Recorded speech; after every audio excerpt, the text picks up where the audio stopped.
Aleluia, louvado seja o nome do Senhor. Irmãos, para mim falar, eu gostaria de falar uma palavrinha que está no livro de Reis, 2 Reis, versículo 4:8 e o 4:9. Quer dizer que, para mim falar sobre a Sunamita, eu tenho que falar também sobre o ministério de Eliseu. Não tem como eu não falar sobre o ministério de Eliseu quando eu falo da Sunamita. São duas palavras pequenas, mas muito importantes, que nos traz conhecimento, que aumenta a nossa fé. Eu quero dizer para os irmãos que no livro de 2 Reis fala: sucedeu também um dia que, indo Eliseu a Sunem, havia ali uma mulher importante, a qual o reteve para comer pão. E sucedeu que todas as vezes que passava por ali, entrava para comer pão. E ela disse ao seu marido: eis que tenho observado que este, que sempre passa por nós, é um santo homem de Deus. Irmãos, eu quero dizer que o profeta Eliseu, ele exercendo o seu ministério, saía frequentemente de sua casa em Samaria e percorria cerca de 56 quilômetros para chegar ao Monte Carmelo, local de seu retiro espiritual, onde ele se dedicava à oração, buscando a orientação de Deus. Era uma viagem longa e cansativa, consumia muito as energias de Eliseu e seu moço Giazi. Eliseu e Giazi.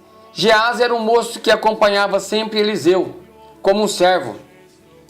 Entretanto, irmãos, para chegarem ao Carmelo, que tem 525 metros de altura, sempre passavam por Sunem. E a Sunamita certamente observava ainda de longe o profeta e os seus discípulos, que estavam constantemente em peregrinação por aquelas terras para buscar a Deus. Quero dizer para os irmãos que o interessante é que a Sunamita, ela enxergou algo que toda uma cidade deveria ter visto, mas não viu. Sunem era uma cidade próspera, em que seus habitantes poderiam ter facilmente oferecido alimento e abrigo para um homem que estava a serviço de Deus, em benefício de toda uma nação. Mas a palavra fala aqui também sobre a hospitalidade da Sunamita. E a Sunamita tem esse discernimento espiritual, irmãos. A sua atitude de ajudar o profeta Eliseu e Giazi refletia o zelo e o amor a Deus que ela possuía em seu coração. Ela era uma mulher bondosa e hospitaleira. E as escrituras mostram que no passado, pela hospitalidade, os servos do Senhor haviam hospedado anjos, sem saber. E ela pensava que ter o homem de Deus em sua casa representava uma oportunidade de um maior contato com o espiritual. Para ela, fazer o bem ao homem de Deus era como se estivesse honrando ao próprio Deus.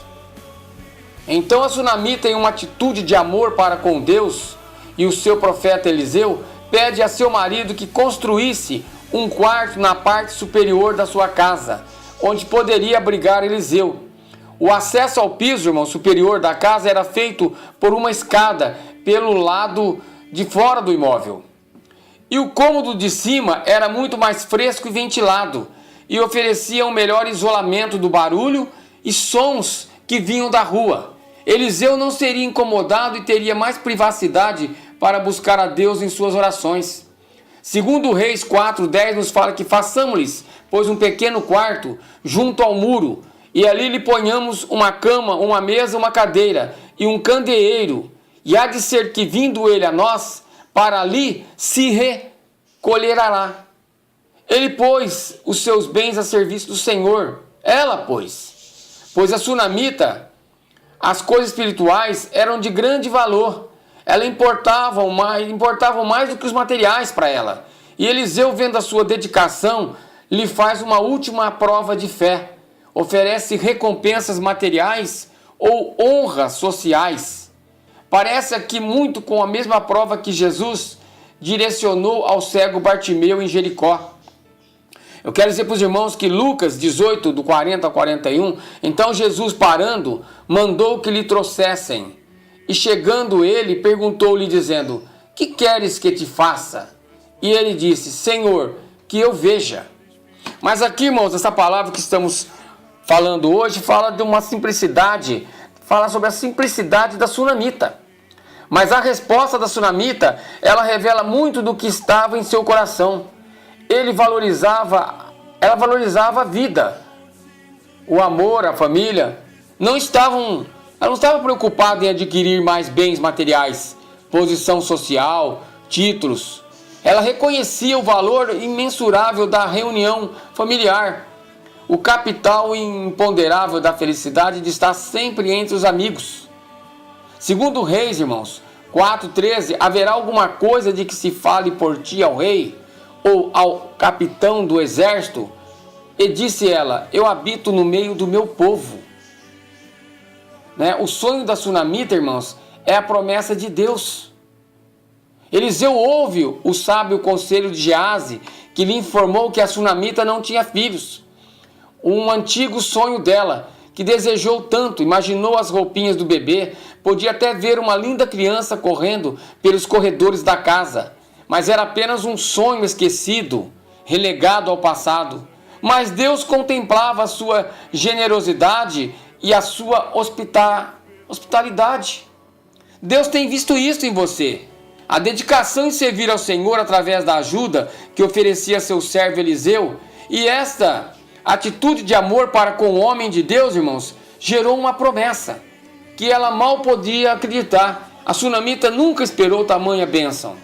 E dentro de um ano a promessa de Deus se cumpriu, porque amor gera vida, paz e alegria.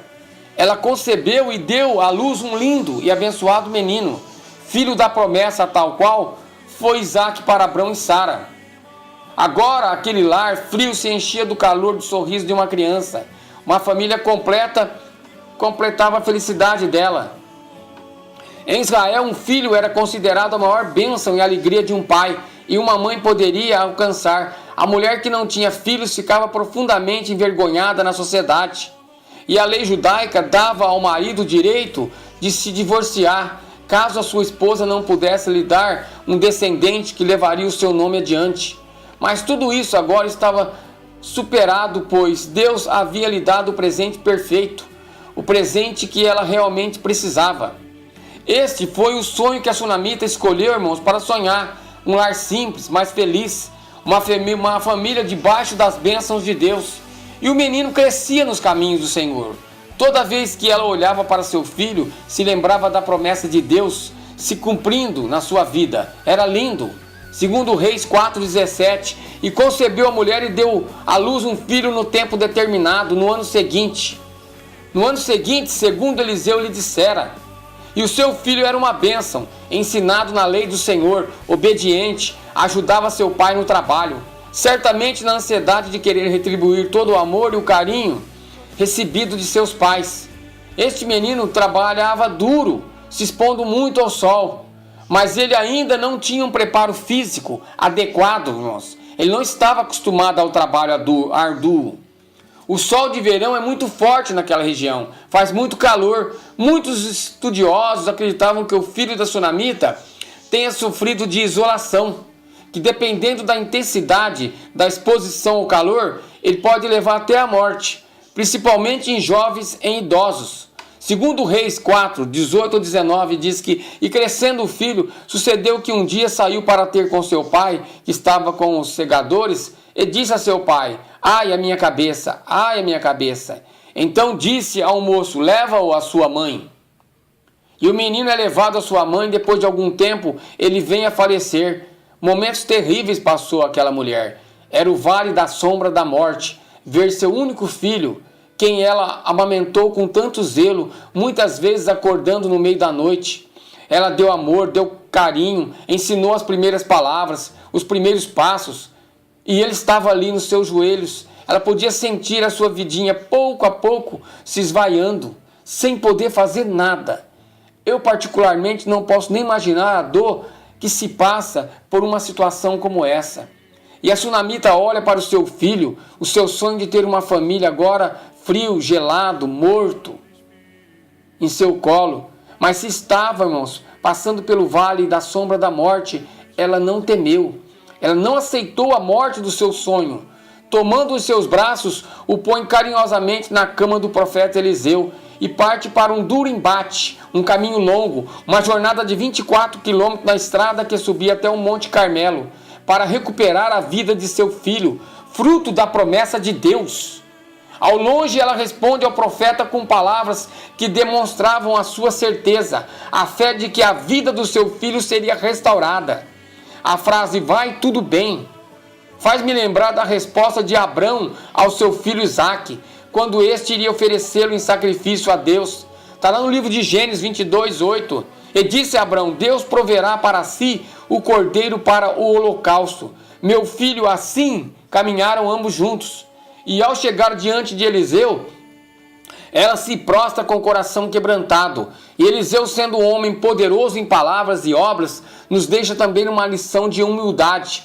Aqui, ao invés de tentar dar um de adivinho, ele reconhece que Deus não havia lhe revelado o que estava acontecendo naquele momento. Segundo Reis 4:27. Chegando ela, pois, ao homem de Deus, ao monte, pegou nos seus pés, mas chegou Geazi para retirá-la. Disse, porém, o homem de Deus: deixa-a, porque a sua alma está triste de amargura, e o Senhor me encobriu e não me manifestou. Deus não mostrou naquele momento a Eliseu de imediato o que havia acontecido.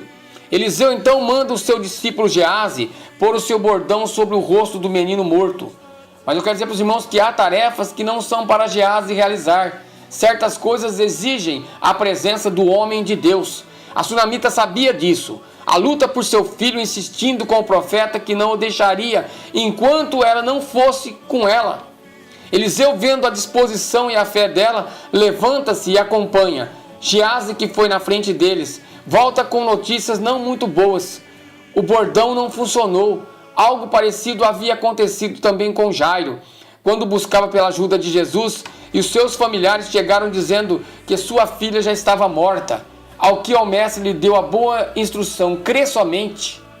Quer dizer para os irmãos que o bordão de Eliseu não funcionou, porque para se ressuscitar sonhos é preciso intercessão, súplicas e calor humano.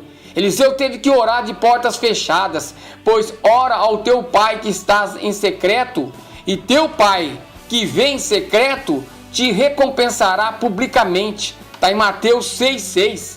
É preciso, irmãos, insistência. Pedir, dar-se-vos-á. Buscar e encontrareis. Bater e abrir-se-vos-á. Mateus 7,7. Eliseu, após oração, transmite calor ao jovem através do contato direto com o corpo morto. Uma simbologia de que não podemos nos isolar daqueles que estão mortos espiritualmente, necessitando da nossa ajuda. Tal como Jesus, Eliseu não temeu a impureza cerimonial da lei, mas voltou a deitar-se sobre o menino, aquecendo-o novamente e transmitindo-lhe vidas. Muitas pessoas é preciso agir de igual forma, abraçando com muito amor os pecadores a quem desejamos ver ressuscitados. Segundo Reis 4:34, e subiu à cama e deitou-se sobre o menino, e pondo a sua boca sobre a boca dele, e os seus olhos sobre os olhos dele, e as suas mãos sobre as mãos deles, se estendeu sobre ele, e a carne do menino aqueceu. Eu quero dizer para os irmãos que a fé da sunamita ela foi honrada. O sonho de Deus ele não morre. Temos que ter fé. Ela humildemente agradece e entra para a história de Israel como uma mulher sábia e de fé. Irmãos, Deus está perguntando para você hoje qual é o seu sonho. Eu sei que há muita gente com sonhos morrendo, gente que perdeu tanta coisa na vida e chega até aqui sem nem saber como. Talvez o seu sonho esteja esquecido no passado. Você já nem se lembra mais do que é poder sonhar. Quem sabe o seu sonho é ver aquela pessoa amada ou familiar transformado, ressuscitado espiritualmente, liberto das drogas, dos vícios, do pecado. Mas você precisa tomar uma decisão hoje. Veja, a sunamita decidiu firmemente que ela não aceitaria a morte da promessa de Deus na sua vida e partiu num longo caminho até o profeta. O caminho da restauração, irmãos, ele é longo e difícil. O primeiro passo da sunamita foi a transformação dela mesma. Resolveu confiar em Deus e se dedicar ao amor quando ainda nem tinha a perspectiva de ter um filho. Jesus sempre alertou aos seus discípulos que a maior arma que vence o mundo é o amor. Resolva amar, renuncie à violência, renuncie às discussões, renuncie aos desentendimentos e tenha atitude de amor, perdoe, abraça, transmite calor humano e vida. E ore, confia no Senhor, Ele renovará suas forças. Louvado seja o nome do Senhor neste dia. Amém.